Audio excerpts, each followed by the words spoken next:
셀트리온 치료제 레키로나가 113개 병원 15,495명 환자에 투여되었다고 하죠. 우선 지금 이 순간에도 코로나와 싸우고 계신 많은 환자분들의 쾌유를 빕니다.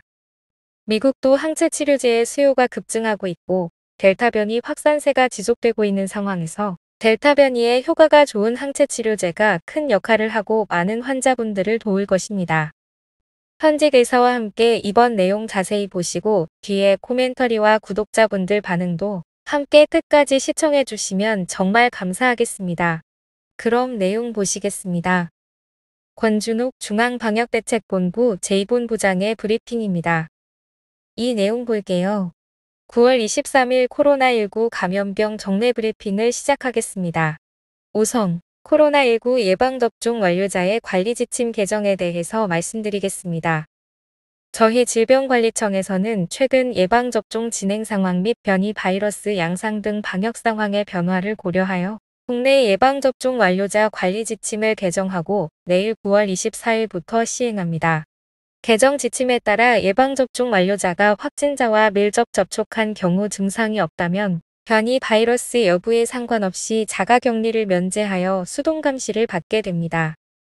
기존 지침에서는 확진자가 델타 변이 등에 감염된 경우 격리 면제 대상에서 제외하였으나 최근 연구 결과 현재 접종되고 있는 백신이 변이 바이러스에도 유효함이 확인되었기에 자가격리를 면제하는 쪽으로 변경하였습니다.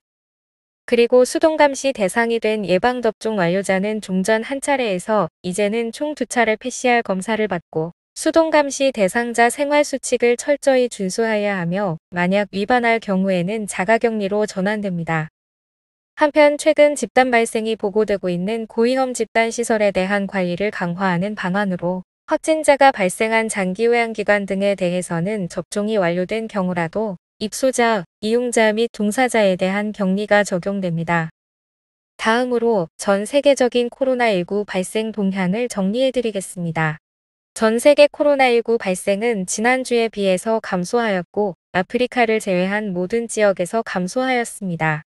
최근 1주간 전 세계 신규 환자는 367만 명으로 전주 400만 명에 비해서 낮아진 상황입니다. 특히 미주 지역의 경우 주간 신규 발생 전체의 38%를 미주 지역이 차지하였고 이에 따라 6개 지역 중 가장 많은 발생을 보였습니다. 전 세계에서 주간 신규 발생이 가장 많은 국가는 미주 지역의 미국입니다. 이전 주 대비 발생이 소폭 증가하였고 사망자 수는 17.6% 증가하여 사망자 규모도 전 세계에서 가장 많습니다. 두 번째로 신규 환자가 많은 지역은 유럽이며 전 세계 신규 발생의 30%를 차지합니다. 우리나라가 소속돼 있는 서태평양 지역은 지난주 대비 11% 감소하였으나 특별히 싱가포르의 경우에는 이전 주 대비로 주간 발생이 무려 108% 증가하였습니다. 이로써 전 세계적으로 발생이 감소하였으나 여러 국가에서 아직도 높은 발생이 지속되고 있는 상황이며 우리나라는 이에 비해서는 상대적으로 낮은 발생이 지속되고 있습니다. 실제 수치를 보면 우리나라의 100만 명당 주간 확진자는 253명이며 미국이 3,074명, 영국은 2,991명, 일본은 325명, 이스라엘이 6,083명 등입니다. 100만 명당 주간 사망자의 경우에도 우리나라는 0.9명으로 지난주에 비해서 약간 증가한 상황이며 외국의 사례를 보게 되면 미국이 39명, 영국이 14.8명, 프랑스가 6.4명, 일본이 3.3명 등입니다. 다음으로 연구개발 그리고 환자관리와 관련된 사항입니다. 먼저 국내 mRNA 백신 개발 현황 등에 대해서 설명드립니다. 국립보건연구원 국립감염병연구소는 지난 9월 14일 제3차 mRNA 백신 전문위원회를 개최하고 부처 협력을 통해서 국내에 신속한 mRNA 백신 개발이 이루어질 수 있도록 지원하고 있습니다.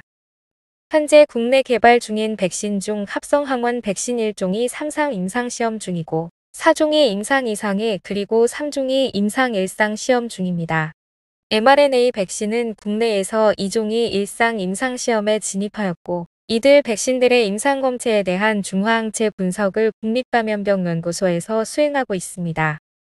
국립감염병연구소는 국내 mRNA 백신 개발 기업들과 협력하여 후보물질 개발 그리고 임상평가에 대한 공동연구를 진행하고 있습니다. 또한 mRNA 백신 원부자재로 사용되는 캐핑 효소 또한 지질 나노입자 개발을 위한 연구도 진행하여 국내 mRNA 백신 개발을 앞당길 수 있도록 최선을 다하고 있습니다. 다음으로 코로나19 변이 바이러스 분양 현황과 관련해서는 총 73개 기관에 914건이 분양되었고 이 중에는 진단기술 개발용이 591건으로 가장 많습니다. 변이 유형별로는 주요 변이가 461건입니다.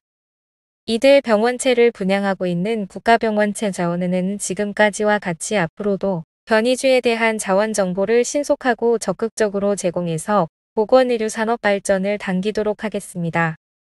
다음으로 코로나19 치료제 투약 현황을 보면 베클루리주는 150개 병원에 15,883명의 환자에게 투약되었고 항체 치료제인 레키로나주는 현재까지 113개 병원 15,495명의 환자에게 투약되었습니다.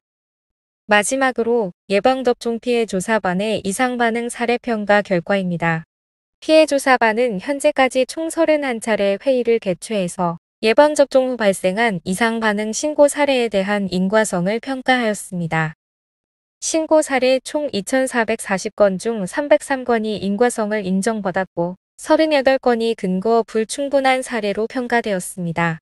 지난 9월 17일에 개최된 제31차 회의에서는 신규 177건 및 재심 1건을 심의하였고 이 중 아나필락시스 27건이 인과성이 인정되었습니다.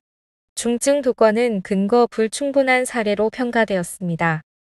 이번에 제31차 회의에 제출된 사례를 분석한 결과 사망 신고 사례 46건의 평균 연령은 64.0세였고 이 중에서 38건에서 기저질환이 있었습니다.